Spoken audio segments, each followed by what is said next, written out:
నిష్కారణేన వేదాన్ని షడంగాని పఠంతి. వేదం చదవడానికి బ్రాహ్మడికి ఒక కారణం అక్కర్లేదు, నిష్కారణంగా చదవాలి అని చెప్తున్నారు. ఒక సమయంలో 50ల్లో నిజంగా మనకి రిపబ్లిక్ ఏర్పడ్డప్పుడు ఇంకా తెలంగాణకి రిపబ్లిక్ ఏర్పడలా.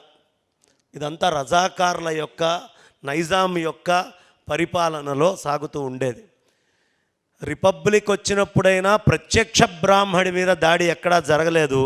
ప్రత్యక్షంగా బ్రాహ్మడి మీద దాడి చూసినటువంటి ప్రదేశము తెలంగాణ స్వతంత్రం వచ్చిన తర్వాత.